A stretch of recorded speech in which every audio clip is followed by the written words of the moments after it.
two of them red with borders, and then two gray ones without borders.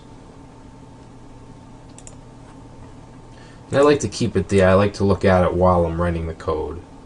Just makes it a little easier. So I'll just put a comment here saying canvas 2 squares, and I'll clean this up before I actually put it in your program files, just to make it a little more, because you should always make your code as readable as possible, just so you can understand it, and then if anyone else needs to do something with it, so they'll understand it. It's good practice just to keep it clean. That's why I like to have it, these three parts. I mean, a lot of people will just do it, they'll put the actions up here, and they'll put different properties in different places. I like it to be all together nice and neat. So now we're going to do the rectangle. So we're going to do number 1 again, get an object. Now we're going to get it from here, from the HTML file. We're going to get this canvas with an ID of canvas 2. So we want to do pretty much the same thing here, just with the canvas 2. So canvas 2. First of all, we gotta make a VAR is just saying that you're gonna create a variable right here. So VAR canvas 2 equals document dot get element by ID. And like you just saw, I had the Y capitalized, which screwed everything up. So it's very important that you do the camel case correctly. You only want the first letter of each word to be capitalized, except for the very first one. And then we want to give that canvas 2. So we're grabbing the canvas 2 ID, and then we want to create the context. So we'll do variable context 2 equals canvas 2 dot get context, and like I told you before, we have to have that 2D in there. I apologize if I write a little slow, if I type a little slow. I know a lot of programmers on these tutorials fly through the text, but I'm actually a better programmer than a typer, so just bear with me. And the next thing we're going to do, like we did here, we're going to set some properties. And in this, we're going to actually build 4 separate rectangles in this canvas. So it's going to be a little longer than what we did with the text. So let's do, trying to think. So let's create the fill style first of the first rectangle. So ctx2 dot fill style, and that's gonna be, we're gonna make that a red color.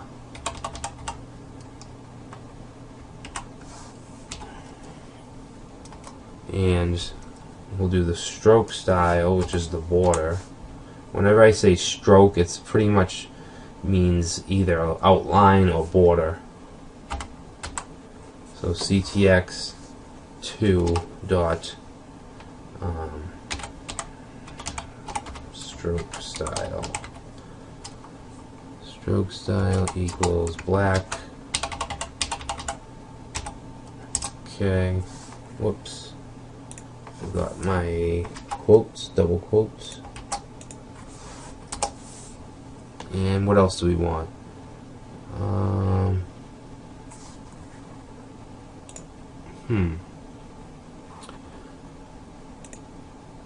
We want to do a line width for the stroke. So it's what is it? It's ctx2 dot line width. Line width equals 10. And what this means, what the line width is this stroke. This black stroke is 10 pixels wide. Okay? Alright, that's it for the properties.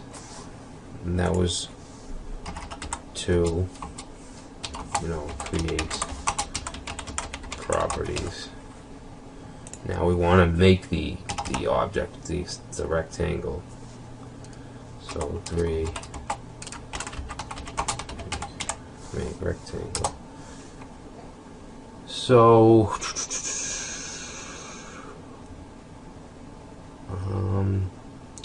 just trying to think. Alright, so let's do CTX to fill rect. Okay, so the fill rect function is going to it's going to fill the rectangle that we just created. And we're also going to create the size of it as well. This takes 4 parameters, okay? I'm just going to show you. It takes 4 parameters. The first 2 are going to be where we want the rectangle to start. And for the first 2, we're going to do 45 and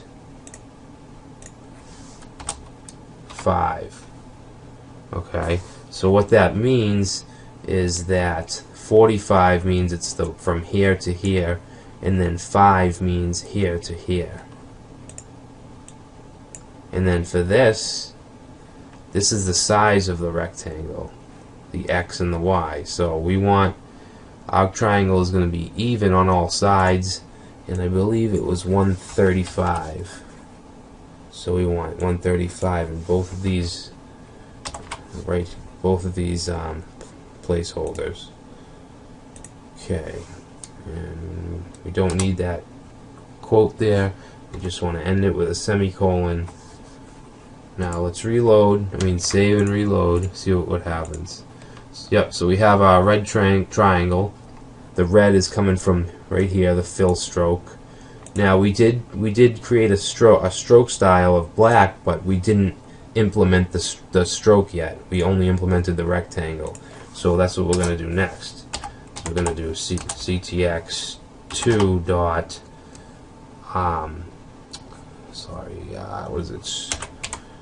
stroke rect.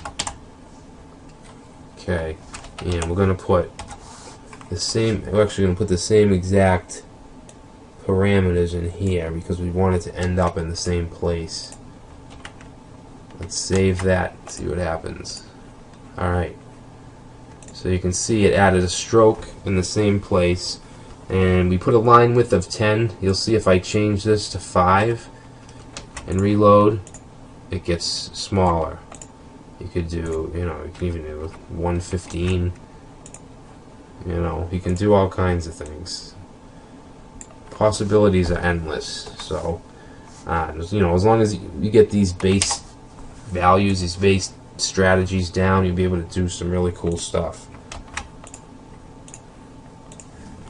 So that was the first square or rectangle, and now we're going to do the next one. And the next one we're going to do is the gray one on the right. So what this will take, it'll take different parameters for these first 2 parameters because we want to move it over more. Well, actually 5 will stay because it's still 5 from the top. So, and we're also changing the color. We're changing the fill color to a gray, so we need to reset it. If we don't add any more fill colors down here or stroke colors, it'll just stay at what it was. So we're going to do ctx dot, we're going to change the fill style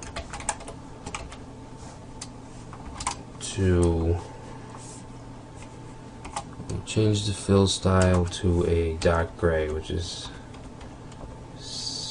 all 6s. Oh, we need the hash.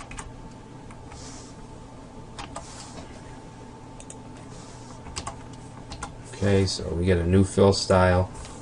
That means anything under this is going to have a fill style of this color. And we're not going to have a stroke for this. As you can see, there's no border. We could if we wanted to, but I didn't include it on these two.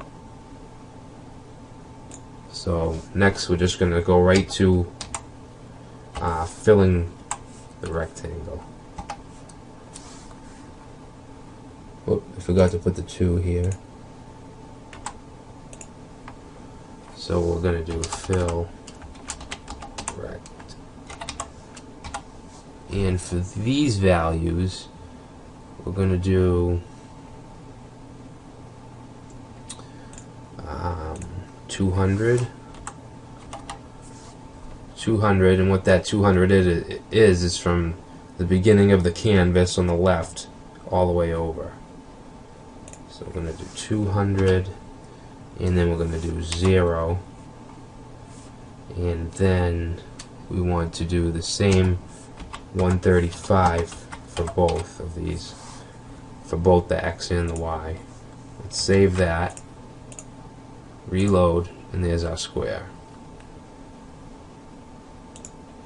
Now you might see how in the, because this is our, let me just separate this. This is our first rectangle, and this is our second. Now you see this is 45 over, and then we have 5 for it to come down. The reason we have that 5 is because we have a stroke. If we kept it at 0 like this gray one, then this top stroke wouldn't be shown. If I don't know if I explained that correctly, but because the stroke will add, you know, it pushes it down, obviously. So that's why that's 5 and this is 0. Just to clear that up. Alright, so now we want to move on to this next gray rectangle with no stroke.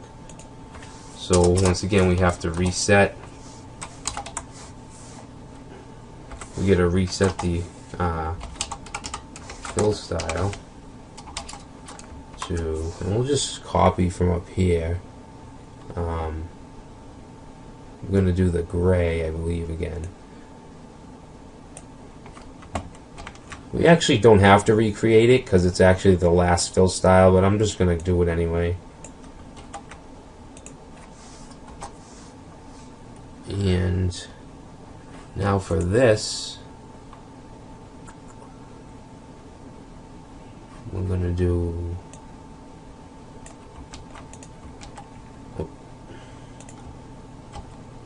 why is this not copying? I just want to copy this. Now we got to change these up. Bottom left triangle. Yeah, so we want 45. We want 45 over from here, and then down we want 150 because we want it to end up down here.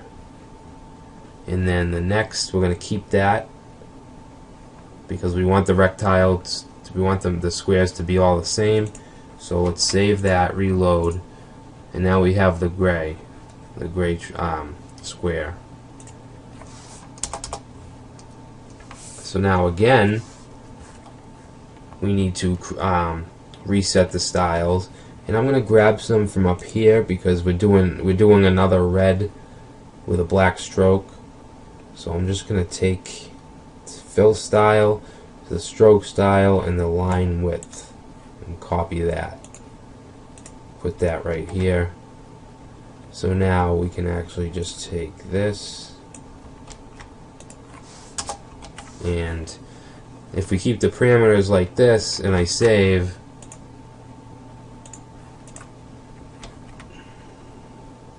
whoop, my bad. If we keep the parameters like that, it's not going to do anything because it's behind this one. So we got to change these to 200. Yeah, 200. That'll be 200 over, and then it would be 150. 150, and then keep the same size of 135. Now the stroke is going to be the same. That's going to be 150. Okay, let's save this and reload. And now we have our red rectangle or square with the black border. So that's it for for drawing rectangles and changing colors and all that good stuff. So the next thing I want to do is lines. We can create lines. We can make them go certain lengths for a certain amount. You know, we can turn them and then we can connect them and then fill them. So that's what we're going to do. This is nothing fancy, you know, this is just obviously just a quick little design that I created. Nothing special, but I mean,